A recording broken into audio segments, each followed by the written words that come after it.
Hello party people and welcome back to my channel. The day is January 7th, so I'm a week late on this video, but today I'm going to be filming a 2018 favorites. I love watching these videos because I love getting recommendations from other YouTubers and also looking in the comments to see what other people like. So that's why I'm making one of these. I know it's a week late, but I figured it'd still be fun, useful. Also, I just kind of wanted to wrap up the year. I'm here and I'm back in Irvine, so it kind of feels like I'm returning to reality, to routine. So I just wanted to kind of reflect on the past year in just some fun ways. I know it's been a rough year for a lot of people, so today's a video when I'm just going to try and look at the bright side of last year. Before we get started, go ahead and subscribe, like, and also comment down below. What are your favorites? Favorite moments? It doesn't even have to be the categories I list. Just let me know how your 2018 went, and we can just chat. I'm free. I look at YouTube a lot, so just join me and let's get this started. So I have them written on my phone, so sorry if I look down. So first we're going to start off with favorite movie, and I'm going to put a disclaimer in this. I'm not a huge movie fan. I don't know why. I have the attention span of a peanut. I can't sit there for 2.5 hours and really get invested in a serious movie. I know I should. I know I'm missing out. That's just the way I am. So, granted, I haven't seen a lot of movies this year, but I still thought it would be fun to share. My favorite movie, which kind of goes along with the theme of like, I can't get into serious movies, is To All the Boys I've Loved Before. I just thought it was really fun to watch. I enjoyed it when I watched it with my friends. I think the storyline is really cute. I love Lana Condor. I'm really excited for her new show that's coming out. I think she's beautiful. I think she's really talented. And so yeah, that was my favorite movie. An honorable mention that I watched with my friend Sophia is also really cheesy. I just enjoyed watching it, was The Princess Switch. It is a Christmas movie, but I think you can watch Christmas movies all year round if you want. So it's with Vanessa Hudgens, and I just think it's just really cheesy, really fun, really cute, brighten your day up. So my next category is favorite TV show. Now, I am definitely like a Netflix Hulu binge watcher. I can just put it on while I'm doing other things, and I love it. But just like with movies, I can't get into shows with a really big overarching plot line because I can't get that invested for my sake and also just like attention wise. So I usually tend to like TV shows that have a small kind of contained plot within each episode, but still like a minor overarching plot line. So I have 3 shows. They're all crime related. I've watched probably every crime show like American Made there is. But the 3 that I started this year that I really, really enjoyed were Lucifer. The next one was Brooklyn Nine-Nine and 911. Now, they're all fairly different. Brooklyn Nine-Nine is a comedy show with Andy Samberg and a lot of other fantastic actors like Terry Crews. I can't remember any of their names right now. I'm really awful with names, but it is so funny. It also is very modern because it addresses a lot of modern issues. They have a gay black man as their captain, and they also have a bisexual Latina woman, and they have another Latina woman, like 2 Latina women in one show. You never get that, and I love that. Really funny, really fantastic. I was heartbroken when it got canceled for like 33 hours, and then another network picked it up, and it made my heart so happy. So I'm really excited. It actually comes out in a couple of days, so I will definitely be watching that. And then the next one I started this year was 911, which is completely different in tone. It's about first responders, so police people, paramedics, fire people. Really amazing. It also addresses a lot of modern issues about being a woman in the workforce, about being a person of color in the workforce. And especially in like a male-driven, kind of white-driven kind of work area. And I just think it's produced and written so beautifully, so wonderfully, but also without being too like heavy. It can be pretty heavy. There's some kind of graphic things that happen. I just think it's a fantastic show. And then my last show is Lucifer. This one does have that crime element, but it also has an element of like darkness and sci-fi or more like fantasy kind of. Um, Clearly it's called Lucifer, and the main character is the devil, the actual devil. But there's also that crime element because he goes and pairs up with a detective, and it's more than just that. It's about him kind of discovering who he is. I know I'm describing it in a very cheesy way. It's not very cheesy at all. I think it's really, really such a great show.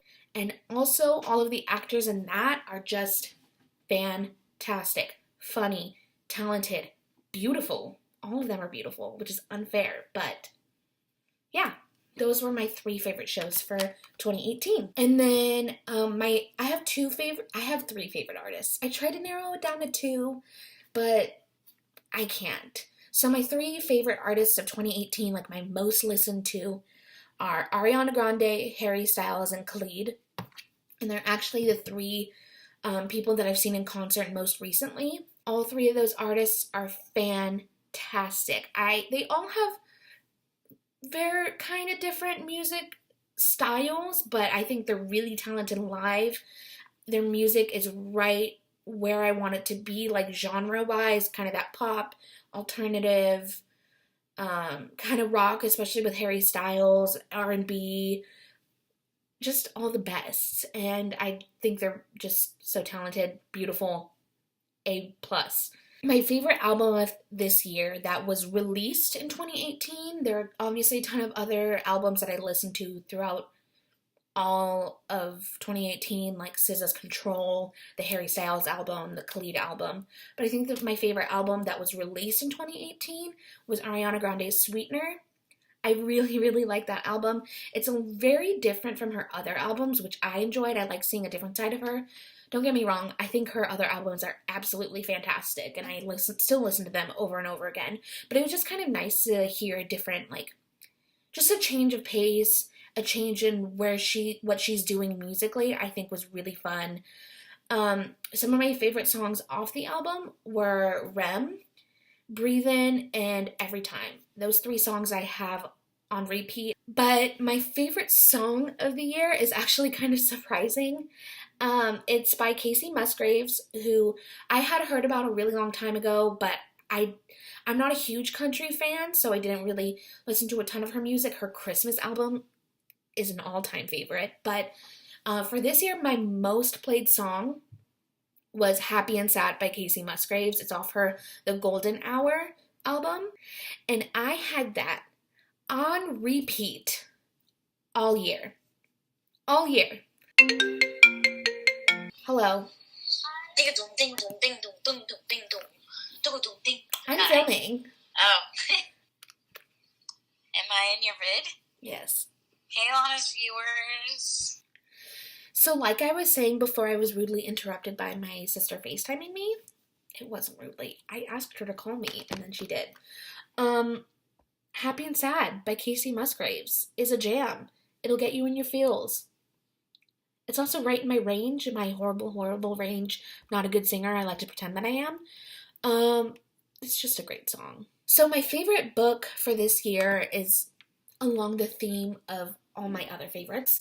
It's called The Stranger Beside Me by Anne Rule. This is a true crime book.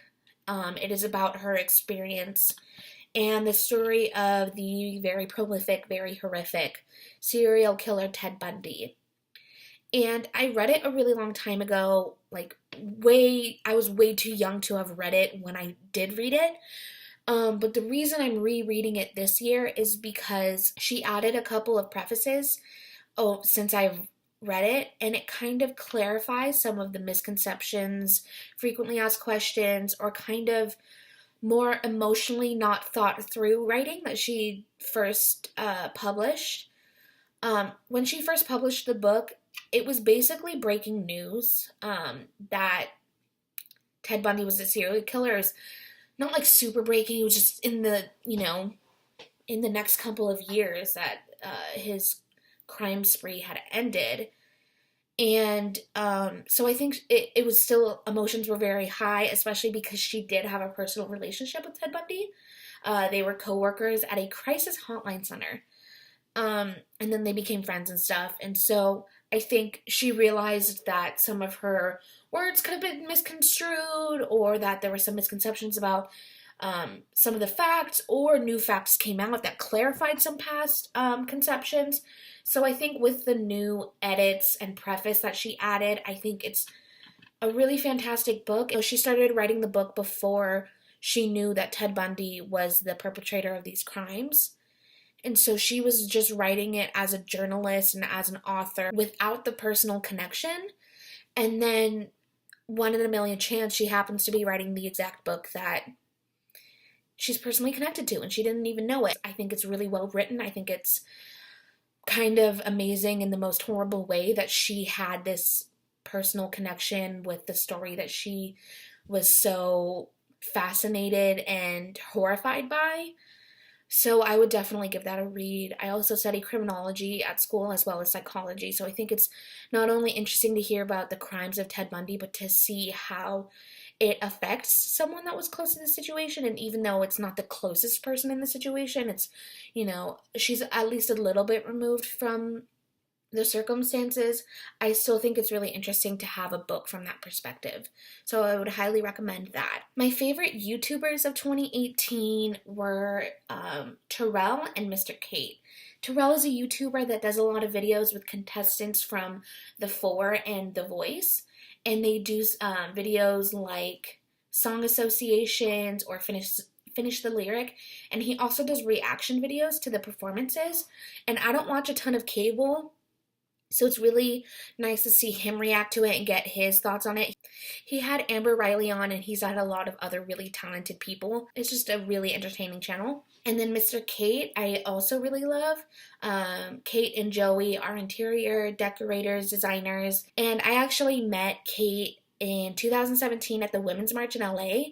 It was really brief. I asked for a picture because I've been watching her for that long. I've been watching her for a really long time.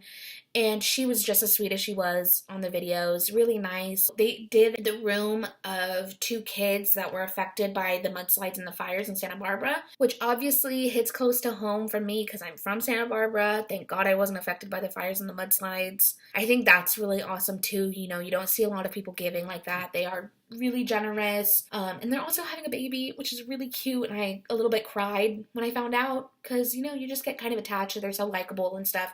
So I really recommend that YouTube channel. I just got into listening to podcasts this year, and I've listened to a lot of great ones, or at least I've started them. I like listening to them all the way through.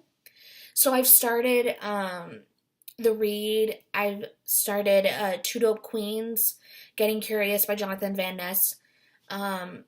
But I think my favorite that I've listened, I'm almost all the way caught up, is My Favorite Murder, which is hosted by Karen Kilgariff and Georgia Hardstark. Obviously, I love true crime. That's something that I'm really fascinated, horrified, and interested in. I'm studying criminology, like I said before. And they have a true crime comedy podcast, which you wouldn't expect to go together, and some people are really turned off by that. But when you listen and actually hear how they tell the stories and how they interact with each other, it's not like they never make fun of the situation, they never make fun of the suffering that is caused by these horrific crimes. It's just the way they interact with each other that is the comedy part. In each episode, each of them tells a case, a murder, and even an I Survived story. Then neither of them are in the criminal justice field, so they're not saying it from like a scientific, really serious point of view. It's just like normal people talking about the case, being in awe and horrified and mystified and confused about cases that we're all interested in. And sometimes it's really hard to listen to the facts of the case, the evidence, over and over again. And it's nice to just hear like 2 humans just talk about it and say, what you're feeling, and they also talk a lot about mental health with a lot of these cases. I think that's really important, and they're both really funny. I haven't been able to see them live. My friend Katie did. She's the one that turned me onto this podcast, and so did my brother's girlfriend, Mackenzie. It's such a good podcast. I listen to it when I'm driving. I listen to it when I'm in the shower. I listen to it when I'm walking to school. It's just really, it's just such a good podcast. One that I'm starting that is actually in the network that they just created called Exactly Right is This Podcast Will Kill You, which covers really horrific diseases. Both of them are graphic. If you get kind of woozy at kind of graphic things, I don't recommend that. But if you are interested in things like that, I recommend both of those podcasts immensely. My favorite makeup purchase, I figured I would throw this in because I do hauls. I have more makeup than I should. Even though I don't wear like a full face every day, like obviously right now I'm not wearing any makeup, but my favorite makeup purchase of the year is my Morphe and Jaclyn Hill palette. It comes in a white package like this. It's white with like the silver packaging, and what I really like about it is it has all of these warm tones. It has all these mattes that you can put in your like in your crease, so you have a nice transition. But then it has some like a couple of different colors that you can choose to like make your look pop or make it at least a little bit different. Like these 4 colors down here, what I'll usually do with them, especially these 3 because they're shimmers, is I will do just a normal warm transition, and then one of these shimmers as just your all over lid shade is so fun. Like I think it's so beautiful. Also, what I like doing with these pops of colors, even if it's like this green, that's like this matte green, or, one of these, I'll also use this as a lid shade. I love shimmers as a lid shade. But especially with the fun colors is if you do like a gold smoky eye with like this as your lid shade, and just really warm, is putting these under the eye, like really close to the lash line. It's doing something different than black, and so it's not like making your eyes smaller, but it's still like you don't have a full eye up here and then nothing down here. Also, I travel with this. I will bring this palette because it just has everything you need. And Morphe is so affordable. It is a little bit more expensive than their other ones because each shade is specifically formulated to make it the best, but I still think this is just so worth it. And you can just brush it off and you can just slide it into your suitcase. I know it seems huge, but it's not bulky. So definitely my best purchase. Just to do like a non-material moment, or at least a couple. I've had some pretty big changes this year. I got my AA in liberal arts and sciences with an emphasis in social and behavioral science from Santa Barbara City College. That was pretty fun. I didn't go through the graduation ceremony, but I have the diploma. I was really proud of myself. And then I transferred here to UC Irvine, and that's a really big change for me. I tried to do, like an away university straight out of high school, and I just wasn't ready for it. And so the fact that I've made it this far and I'm, living on my own, away from my family, and, buying my own groceries and going to school is just a really big change. It's been hard sometimes. I still, struggle with like anxiety and stuff like that, but it has been, I think, well worth it. I'm really excited to be studying what I'm studying, and I'm glad to be doing it here at a really great school. So that's been definitely a really good thing about 2018, is kind of being able to know that I can be independent and know that I can be self-reliant and self-sufficient. I think out of everything that I could have purchased or watched or done materially or electronically, I think that is the most important and will last forever, and I'm really grateful for that. Another thing that I'm really grateful for is the close group of friends that I have. I have, just very few friends, and I've realized that it's not, if it's so cheesy, I realized it's in 2018, it's really not the quantity of friends that you have, it is the quality. And the friends that I have, I know that if anything were wrong, I could call any one of them and they would be there. And that is so important, and I feel so lucky to have that. So that's definitely just an amazing thing about 2018. And I also think being able to travel to Spain was just an absolute favorite of this year. I used to be horrified of planes. I wouldn't be able to get on them. And I also haven't been able to travel like with my whole family in so long, and that the fact that my grandpa was able to come with us, and he's 93 years old, and he was keeping up with us, and we were able to see all these beautiful things and sights and be outside of our own head, I think is absolutely a favorite that I will take with me forever. It'll be a constant favorite. And also, a favorite has been this YouTube channel. I make I don't make very serious videos and I make them on my laptop or with my mom's camera. But just having an outlet where I can post and, a few people watch is just, it's really fun. And so I'm grateful for all of you guys. I'm grateful to have this, to just be able to post. And here's to more, hopefully. Thank you guys so much for watching. I hope you guys had a wonderful New Year's, wonderful holiday season. And here's to 2019. And I had that on replete. I had the hiccups.